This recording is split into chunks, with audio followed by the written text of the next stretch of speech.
You are probably doing downtime wrong. Hi, I'm Jared. This is In Character Games, and today I'm going to give you a few tips on how you can make downtime in your games more engaging and more fun for both you and your players. Downtime is a set of systems or rules that connect different adventures in a TTRPG. Whether you're playing Dungeons and Dragons and using the 2014 rules that have downtime activities, or the 2024 rules that have Bastion turns, or there's Warhammer Fantasy Role-Playing has downtime activities. The new Warhammer 40k Imperium Maledictum game has endeavors that happen between adventures, but all of them serve the purpose of connecting one adventure to another and giving your players something to do in that in-between. Before I get into the tips on how to do downtime better, you need to ask yourself why you're using a downtime system in the first place. I love downtime systems, and I think they really add to a game from both a player and a GM perspective. But don't take my word for it. Come up with the reason of why you want to use downtimes in the first place. If you don't want to use them, don't. So the main ways I see people using downtime are to tie adventures together. That is kind of the core conceit behind the downtimes, is what happens in between the adventures. But you can also use them to ground your players in the world, to give them a sense of actually living in a world rather than just going from adventure to adventure and not being connected to that world at all. Another way you can use downtime is to feed information to your players. Downtime is the perfect time for rumors and information to go from allies or patrons or just any other NPC to the players to give them information about what's coming up. Lastly, downtime often plays a role in player advancement, recovery, or benefits for the next adventure. In many systems, if you have something like exhaustion, downtime is the best way to remove that. Recovering from wounds, if it's not a heal every night for a long rest like D&D, you might need downtime to recover wounds and get your characters back healthy. Other systems use downtime as part of advancement. You don't go up in a level or increase your skills or anything like that until you participate in downtime activities. So knowing the goal of your downtime is super important to doing downtime right. So before we get into those tips, just ask yourself that question and maybe write it down. So I said earlier that you're probably doing downtime wrong, and this is what I mean. The adventure ends and the DM says you have 1 week to do a downtime activity, and your players look through the list of downtime activities and say, I'm going to gather information. The DM or game master says, okay, roll a persuasion skill or a streetwise or carouse or whatever that system happens to use. The player says, I succeed, and the game master says, you learn that Sahagin are attacking the bay. Well, that works. You can do that, but in the same way that in combat you can just say you hit or miss, and instead it's far more interesting if you narrate how the hit is done or how the miss is done, or toss that back to your players and say, how did you kill this monster, or whatever.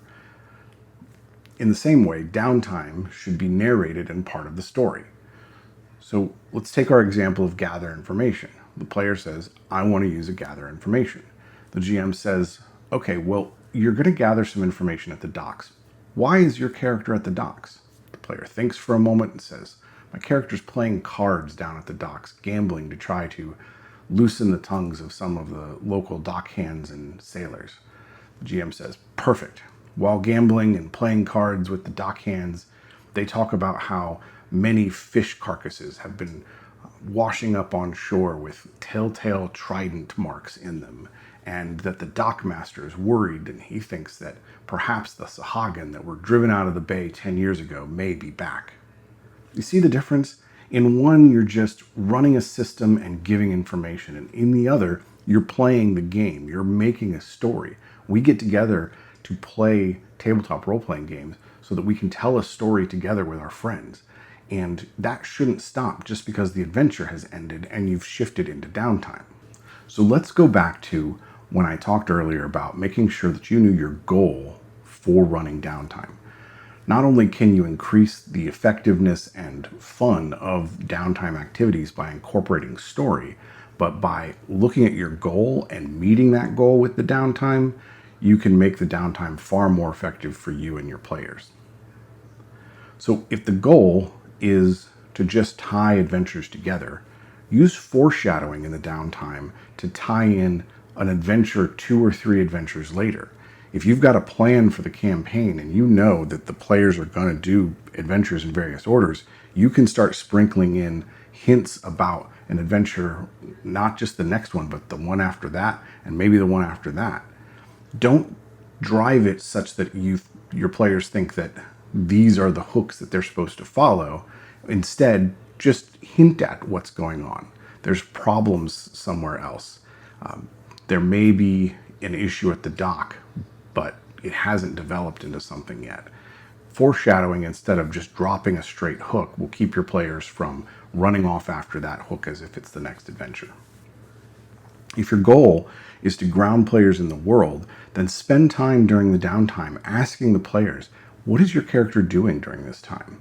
How are they recovering from the adventure they just went on? What is running through their mind when they're thinking back on how this dramatic event happened during the adventure or this dramatic event? Use the downtime to actually ground the players in the world. If your goal is to feed players information about your game world or about what's going on, then have conversations with trusted NPCs, allies, or patrons, or somebody that the PCs know and trust. Just have conversations with them about what's going on in the world. Make it clear that these are not adventure hooks, but it's just a conversation, and engage the players in role-playing about the game world or about what's going on around them. Finally, if the goal is recovery and advancement or benefits into the next game, narrate how the players are learning that information or what they're doing to recover, or ask the players, engage them. What is your player doing to advance that skill? What is your character doing to recover from that wound? Really, just again, trying to tell a story about how this downtime is affecting their characters. I'm a big proponent of downtime systems. In fact, the indie TTRPG that we're making here at In Character Games of Hearth and the Harrowing is one of the 3 phases is a downtime phase. It is part of the core game loop of go out adventuring, spend time in the hearth during the hearth phase, that's the downtime phase, and then the harrowing phase that brings in new adventure seeds and the players have to protect their hearth during that phase. And that loop is core to the game. So that downtime system is elevated beyond just a connective tissue between adventures and into a core system that really matters for players and GMs for the game. If you're interested in more about the game, I'll leave a link up in one of the corners to our devlog video where I talk about the game and give current status and that sort of thing. By setting goals for your downtime, adding story to the downtime, and then meeting those goals with the downtime systems you have in place, you're going to run much more effective downtimes that are going to engage you and your players both. If you found this video useful, please hit like and subscribe. If you want to ask questions or give comments about how you use downtime systems, put them in the comments below. In the description, I'll leave a link to our website. There you can find a way to sign up for our newsletter, and by doing so, you gain access to our invite-only Discord server. Thank you so much for watching, and we'll see you next time.